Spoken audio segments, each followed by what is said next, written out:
Kamusta Pisces? Welcome to Like a Tarot. Alamin natin kung ano ang dapat simulan sa taong 2025 ng mga Pisces. Sa mga hindi pa nakakapanood nung nakaraang video ko patungkol sa ano ang dapat nang iwan sa taong 2024, panood na lang dito sa channel ko.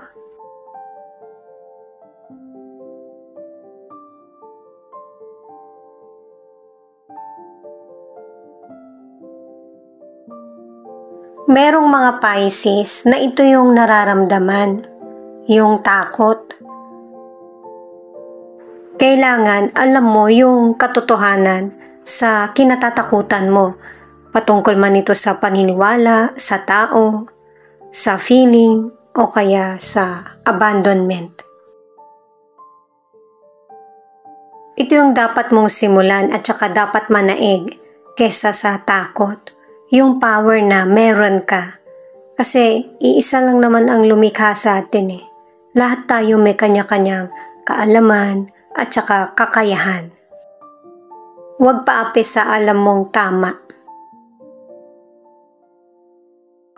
Itong connection naman, napaka-importante nito lalo na kung nasa mahirap na sitwasyon ka o kaya merong nambubuli sa iyo, kailangan mo ng connection sa mga kaibigan, sa family mo, yung mga totoong nagmamalasakit sa iyo.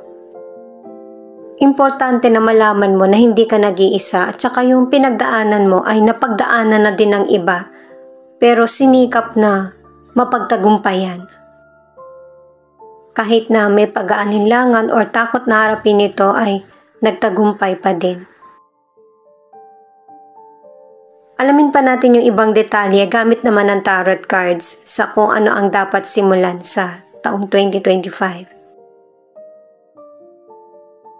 Paalala para sa mga bagong viewers na ang reading na ito ay timeless reading, general reading at guide po lamang kaya hindi po magre-resonate sa lahat. Kunin mo lang yung akma sa sitwasyon mo at kung kailan mo ito napanood, yun ang start ng 1 week reading para sa iyo. Ikaw na bahala magpalit kung si person mo ito o ikaw.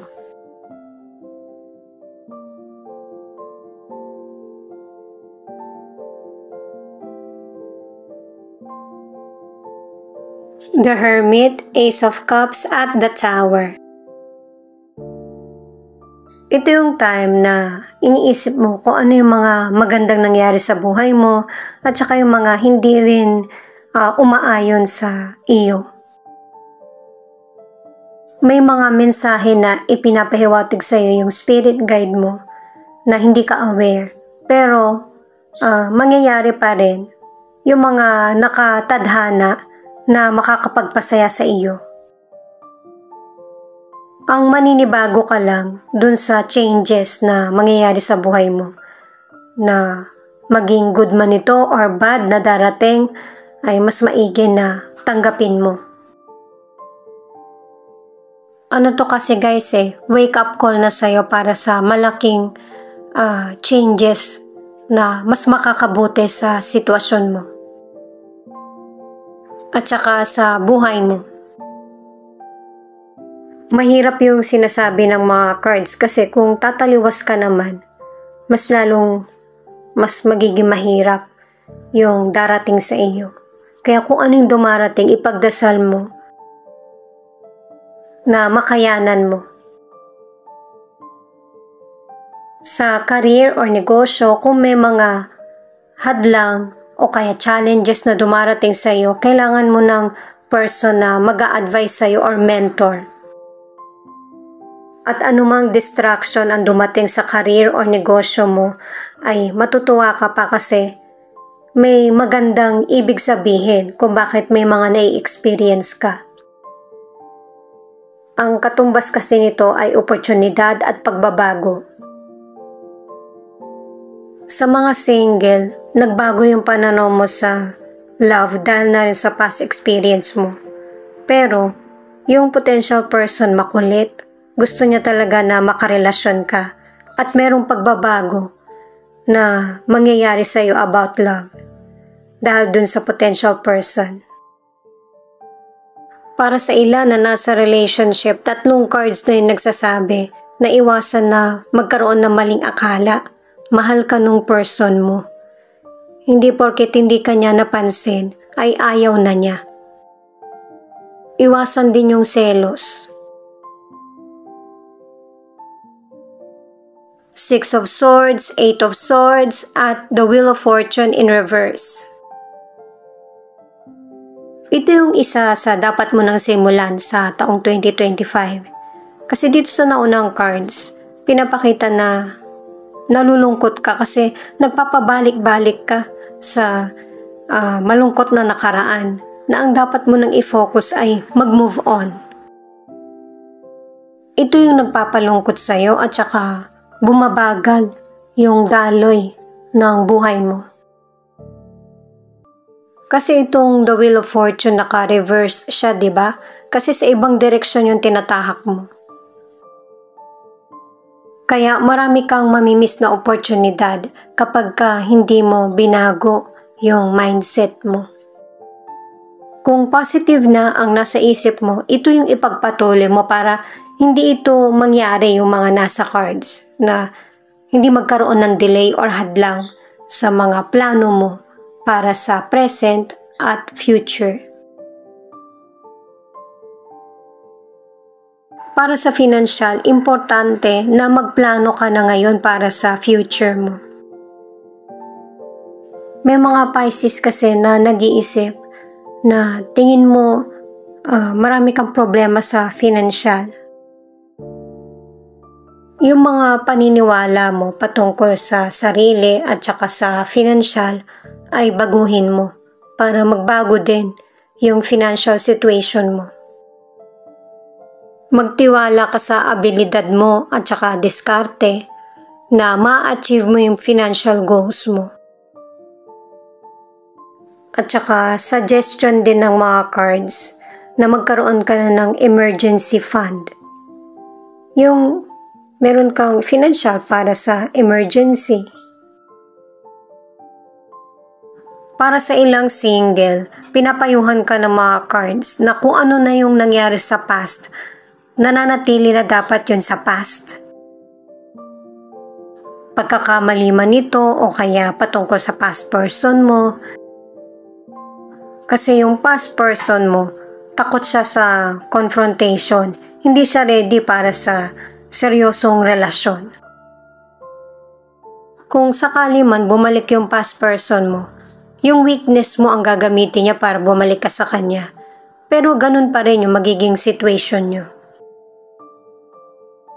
Kaya mas makakabuti na mas i-open mo yung bagong journey na tinatahak mo kaysa sa nakaraan. Suriin at saka tanggapin kung ano yung mga dumarating na ibinibigay sa iyo ng universe na para ma-inlove ka ulit. Ito naman yung message or feelings ng person mo na pwede rin ipakita kung ano yung feelings mo dahil connected kayo sa isa't isa. Pareho kayo ng person mo na nagkaroon ng pressure sa nangyayari sa relationship nyo. Pwedeng nagkahiwalay na kayo ng person na ito or nangyayari pa lang ito sa inyo sa mga nasa relationship. At base sa card na ito, ay pareho na kayo ng person mo na nilet go na yung ganitong sitwasyon. Pwede magkasama pa kayo o kaya nagkahiwalay. At katulad ng sinabi kanina sa ibang cards mo na merong person, yung past person mo, magbalik man siya, hindi magiging maganda yung dulot sa iyo. Meron din person na ayaw na magbalik yung past person. Katulad ng sinabi kanina na itong person na to hindi kasi siya marunong mag-commit. Kung gusto niya magkarelasyon kayo hanggang dun lang, wala na siyang gusto pang ipangako. Merong person na pwedeng ikaw ito o yung past person mo na merong secret account para magkaroon muli ng connection sa iyo. May posibilidad na nagkakaroon na kayo ng connection muli ng past person mo or ng person at ito yung nagpapagulo sa isip mo. Kaya yung ilan sa inyo hindi makapagpatuloy or hindi makamove on dahil sa bumabalik nga yung nakaraan. Pwedeng memories niya or yung person. Itong feelings naman, ito yung gustong mangyari ng person mo na maibalik yung tiwala mo sa kanya o yung pagmamahal. Kilala ka ng person na ito kung ano yung mga bagay na gusto mo at saka yung mga kahinaan mo. Ang ilan na nasa relationship, ikaw talaga yung gusto ng person mo na makasama habang buhay. Kasi nung una ka pa lang niyang sinusuyo or kinikilala, gustong-gusto ka na niya. Kaya lang itong person mo masyado namang nag-iisip na kailangan maibigay niya lahat ng gusto mo na hindi naman ganun yung nasa isip mo.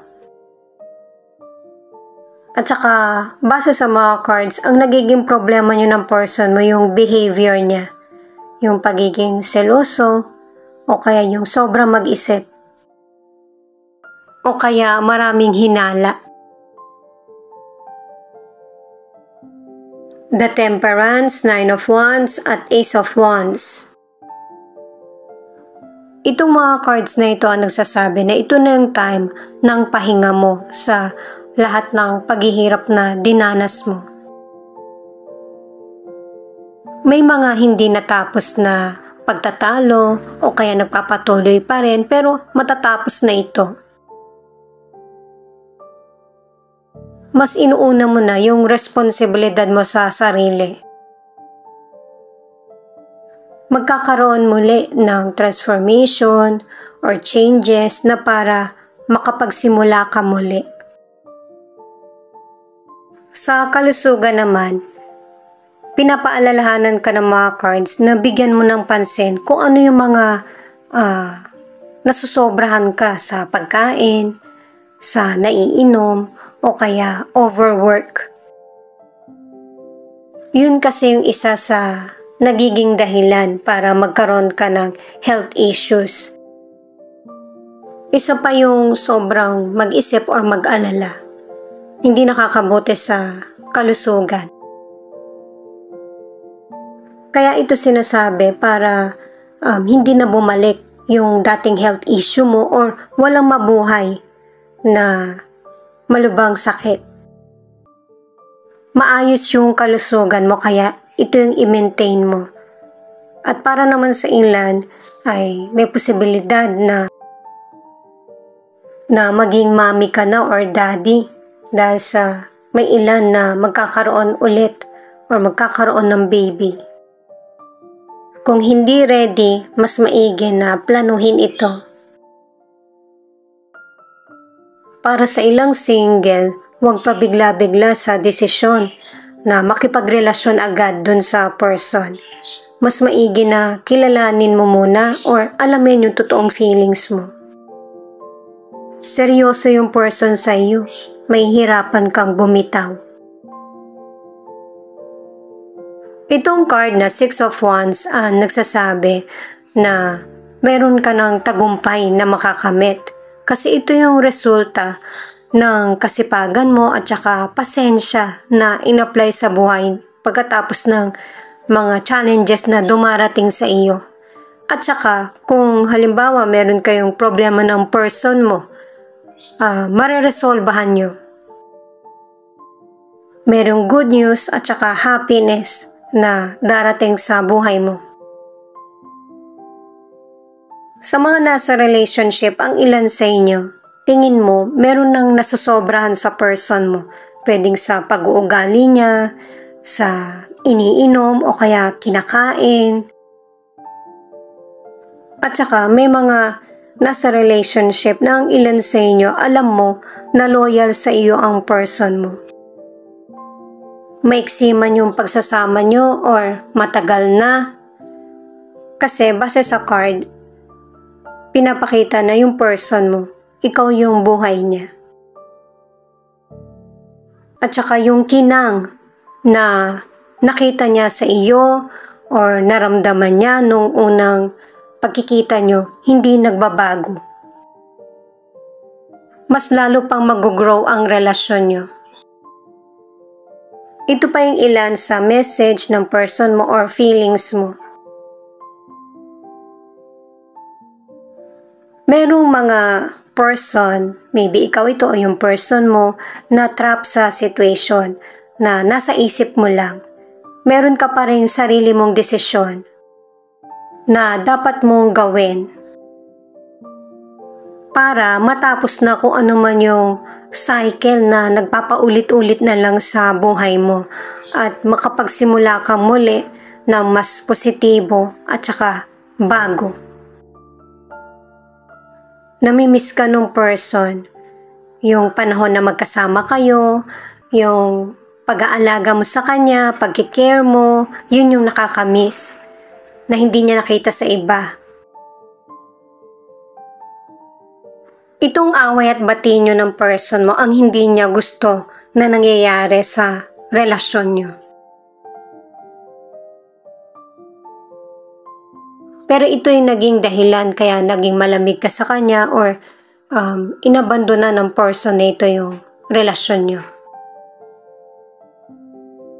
Pareho kayo ng person na tingin nyo ito na yung ending ng relationship nyo or naging connection dahil na rin sa miscommunication. Itong next card naman, ibig sabihin ay mas maigi na tingnan mo din yung mga nagiging aksyon mo o kaya decision. Kasi kung ano yung nasa isip mo, yun yung babalik sa iyo. Kaya mas maigi na positive at good ang gawin para ito yung magandang babalik. Kung yan na yung ginagawa mo, mabuti para ipagpapatuloy mo na lang. Thank you nga pala sa mga nag-like, share, comment, and subscribe. Ingat po kayo palagi saan man kayo naroon. Ito na yung charms na posibleng maka-resonate ka hanggang dito or hanggang sa mga tarot cards lang. Ito yung ilan sa 12 zodiac sign na nangunguna sa reading na ito.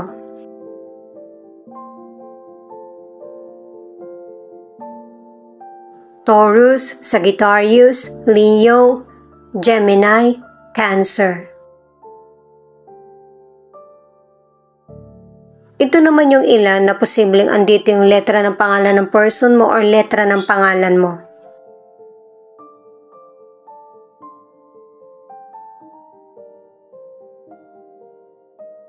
O, G, N, F, V, C, S.